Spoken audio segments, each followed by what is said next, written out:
Hello दोस्तों, नमस्कार। आपका हमारे यूट्यूब चैनल संध्या ज्ञान में स्वागत है। ये आईटीआई का तीसरा पार्ट है। आपका 2 पार्ट ऑलरेडी ही कंप्लीट हो चुका है। कृपया आप डिस्क्रिप्शन में जाइए और उसे देखिए, ठीक है। तो ये आपका तीसरा पार्ट है जिसमें हम 41 से लेकर आपके 60 क्वेश्चन तक कवर कराएंगे, ठीक है। अगर आपने अभी तक हमारे चैनल को लाइक और सब्सक्राइब नहीं किया तो लाइक सब्सक्राइब कर लें, ठीक है बच्चों।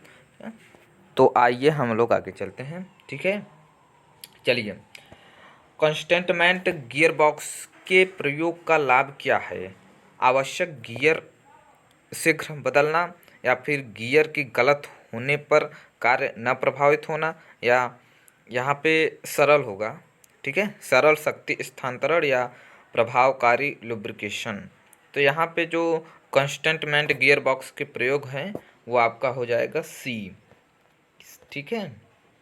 क्या हो जाएगा? सी हो जाएगा, यानी कि स्मूथ पावर ट्रांसमिशन, ठीक है। तो आगे चलते हैं। किस प्रकार के गियर बॉक्स में किस प्रकार के गियर बॉक्स में हेलिकल गियर का प्रयोग होता है? ऑटो सिंक्रोमिश गियर बॉक्स में, या कांस्टेंट गियर बॉक्स में, या स्लाइडिंग मैश गियर बॉक्स में, या सिंक्रोमैश गियर बॉक्स में? तो इसका सही आंसर हो जाएगा आपका बी, यानी कि कंस्टेंटमेंस गियर बॉक्स में, ठीक है। तो आगे चलते हैं। ये जो आप चित्र देख रहे हैं वो प्रेशर प्लेट है, ठीक है। प्रेशर प्लेट में यहाँ पे पूछ रहा है किस प्रकार की जांच की जा रही है इसमें। तो वाइपर चेक करना, या फिर क्रॉक चेक करना, या फिर क्लियरेंस चेक करना, या फिर चक्रानुमा चेक करना, ठीक है। तो इसका सही आंसर बताइए। इसका सही आंसर होगा आपका ए हो जाएगा, ठीक है। ए हो जाएगा, वारपेज चेक करना, ठीक है। आगे चलते हैं।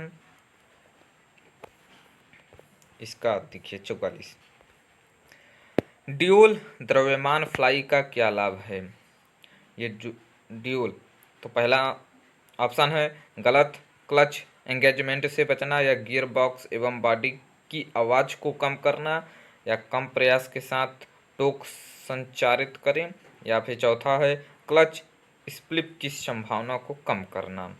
तो इसका जो आपका आंसर हो जाएगा वो हो जाएगा आपका बी, यानी कि गियर बॉक्स एवं बॉडी की आवाज़ को कम करना, ठीक है। आगे चलते हैं 45 क्वेश्चन की ओर।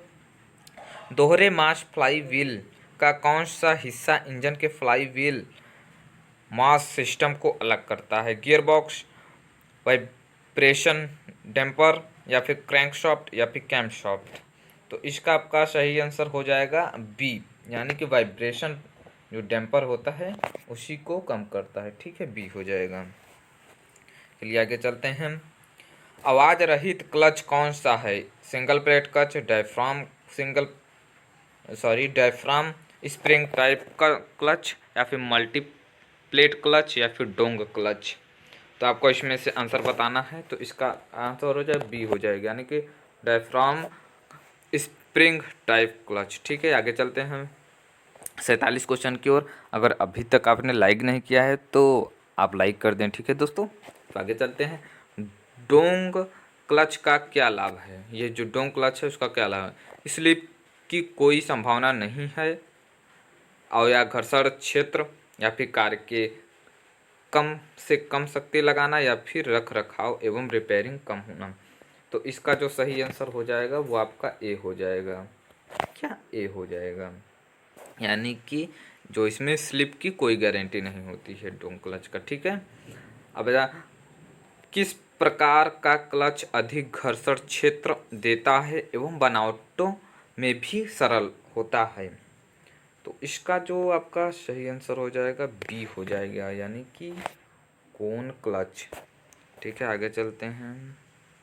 सिंगल प्लेट हाइड्रोलिक क्लच का क्या लाभ है?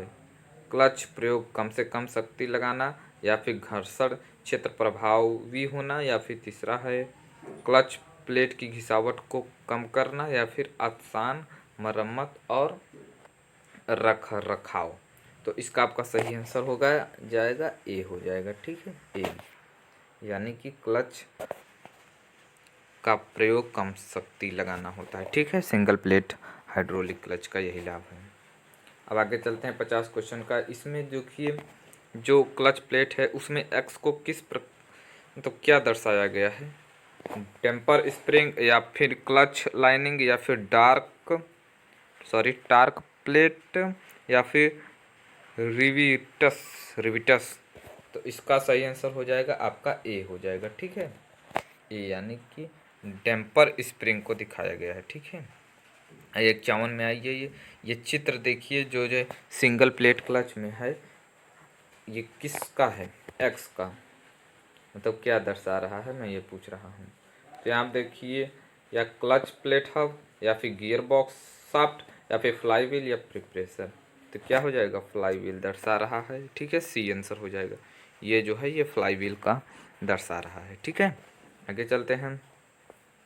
वन क्वेश्चन, हाइड्रोलिक चलित क्लच का मुख्य लाभ है, क्या है, ब्रेक बल लिंकेज की सहायता से ट्रांसमिशन होती है या फिर पैडल बल स्प्रिंग की सहायता से ट्रांसमिट होती है या फिर पैडल बल द्रव यानी कि लिक्विड या फ्लूइड की सहायता से ट्रांसमिट होती है या फिर पैडल बल कपलिंग की सहायता से ट्रांसमिट होती है। तो इसका आपका जो सही आंसर हो जाएगा वो आपका सी हो जाएगा, ठीक है, यानी कि पैडल बल द्रव की सहायता से ट्रांसमिट होती है, यही हाइड्रोलिक चलित का लाभ है, ठीक है। आइए आगे चलते हैं। यांत्रिक कार्यकारी क्षेत्र का मुख्य लाभ क्या है, रख रखाव एवं रिपेयरिंग, पैडल बल कम लगाता है या सरल कार्य या फिर प्रयोग में आसान। तो इसका जो आपका सही आंसर हो जाएगा वो हो जाएगा ए, यानी कि रख रखाव एवं रिपेयरिंग, ठीक है। यांत्रिक कार्यकारी क्लच का यही होता है, ठीक है, लाभ। आइए 54 क्वेश्चन की ओर चलते हैं। इसमें तो 54 है लेकिन उसमें तो भाई 14 है, ठीक है, आपका पार्ट बाय पार्ट देख लीजिएगा, ठीक है। तो कौन सा कारण क्लच द्वारा पावर स्थानांतरण को प्रभावित नहीं करता है, क्लच प्लेट का साइज या फिर घर्षण गुणांक या फिर प्रयोग की गई क्लच प्लेट या फिर क्लच पर एक्सिल लोड। तो यहाँ पे जो आपका सही आंसर हो जाएगा वो हो जाएगा बी, घर्षण गुणांक इसका आंसर हो जाएगा, यानी कि बी इसका आंसर सही हो जाएगा, ठीक है। आइए आगे चलते हैं 55 क्वेश्चन के। इसमें क्लच का कार्य क्या है, तो सीधा सीधा हम आंसर बता देते हैं। इसमें जो क्लच का कार्य है आप ये देख लीजिएगा, आंसर पढ़ लीजिएगा। इसमें क्लच का कार्य है इंजन की शक्ति प्रेशर को जोड़ना एवं तोड़ना, यही क्लच का मुख्य कार्य है, ठीक है। आगे चलते हैं। ड्राइवर कैबिन को कौन सा सिस्टम ड्राइविंग को आरामदायक बनाने के लिए दिया जाता है, तो भाई ये देख लीजिए कौन सी कैबिन है जो ड्राइवर को वो बनाने के लिए दिए, कहाँ गया यार, देखिए ये, ठीक है, कौन सा है, HVAC सिस्टम। तो इसमें हम आपको सीधा आंसर बता देते हैं, इसका आंसर पहला ही होगा HVAC सिस्टम, ठीक है। आगे चलते हैं। अल्टरनेटर किस प्रणाली से संबंधित है, बताइए अल्टरनेटर किस प्रणाली से संबंधित है, सी, यानी कि क्या बोलते हैं, चार्जिंग सिस्टम से, ठीक है, चार्जिंग सिस्टम से। आइए 58 पे, वाहन की विभिन्न यूनिट के लिए कौन सा सिस्टम डायरेक्ट करंट पावर यानी कि डीसी पावर देता है, तो इसका आपका जो देख लीजिए ये है, इसका जो आपका सही आंसर हो जाएगा वो आपका हो जाएगा ए, यानी कि स्टोरेज जो सिस्टम होता है वो वाहन की विभिन्न यूनिट को डायरेक्ट सिस्टम करंट पावर देता है, ठीक है। आइए आंसर, कौन सा सिस्टम इलेक्ट्रिक सिस्टम से जुड़ा नहीं है, बताइए कौन सा सिस्टम इलेक्ट्रिक सिस्टम से जुड़ा नहीं है, तो इसका बी है, यानी कि चार्जिंग जो सिस्टम आपका होता है वो इलेक्ट्रिक सिस्टम से जुड़ा नहीं होता है, ठीक है। आगे चलिए। कौन सा सिस्टम वाहन को रोड के झटके एवं कंपन से बचाएगा, ये तो बहुत सरल है, आपका जो सस्पेंशन सिस्टम है यही होता है, ठीक है। और यही हमारा आज का लास्ट क्वेश्चन था, ठीक है बच्चों। अगर आपने अभी तक हमारे चैनल को सब्सक्राइब नहीं किया है तो सब्सक्राइब कर लें और